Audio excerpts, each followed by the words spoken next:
Hey guys, welcome back to my Low Carb Don't Eat channel. I'm not here to dispense medical advice to you, but to share with you, in my experience over the past year and a half, what helped me to lose my visceral fat and to maintain a more healthy lifestyle. Everybody is different, so you got to experience that for yourself and then make the decision and take health into your own hands. My number one tip will be don't snack between meals. And why is that important? I'm going to talk about this hormone called insulin. There are 5 things about insulin that I think you should know that will help you to understand why is it important to keep it as low as possible. Number 1, insulin is a blood glucose regulating hormone. So if you take in food that is high in glucose or sugar, your insulin produced by your pancreas will come in to lower the blood glucose, so to prevent blood toxicity due to sugar. So that's number 1. Number 2, insulin will also trigger your cells to uptake glucose, to ask them to, hey, just take in some glucose for energy for all the cells in your body, right? So that is number 2. Number 3, insulin also triggers organs or muscles to store excess glucose as glycogen. That is important to know because you have to understand the sequences of what insulin does. So the third one is they store excess glucose as glycogen.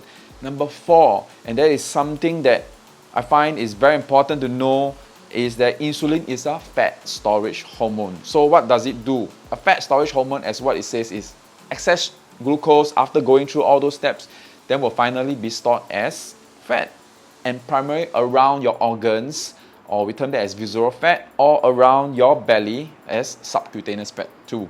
And number 5, something that a lot of people are probably not aware of, is that insulin also prevents your fatty cells from, or adipocytes, from releasing fatty acids out.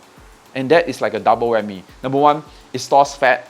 Number 2, it prevents fatty acids from coming out from your fat cells. So that is very important why you should keep your insulin as low as possible, and therefore don't snack between meals. You should just stick to your breakfast, your lunch, and your dinner. My second tip will be to exercise. And why is it important to exercise? Because most of us have problems around the belly, and this is a sign of insulin resistance, okay? And that's why you need to try to manage that and keep your muscles or organs as insulin sensitive as possible. So exercise helps with that. Exercise helps to make it more insulin sensitive.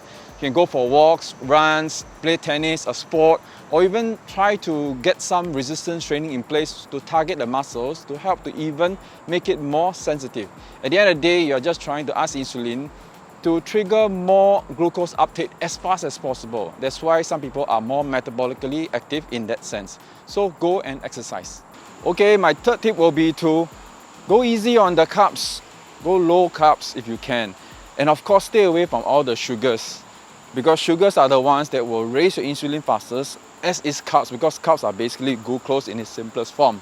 So if you can lay off those items, just try and reduce those during your meals. And importantly, between meals, don't snack. If you really have to snack, don't go for things like that where it's high in glucose or carbohydrate content. Everyone is different, so you have to see for yourself what is more sensitive for you and what works for you. For me, it's all about insulin, and it's all about glucose or carbohydrate intake. And by reducing that as much as possible, I've lost significant weight. I've done other kind of diets before. I've not been able to do so only until I embarked on a low carb intermittent fasting regimen. So I hope this helps, and please remember to like, subscribe, and hit that notification bell so that I can churn out more videos like this and really share our journey together. I'll see you in the next one.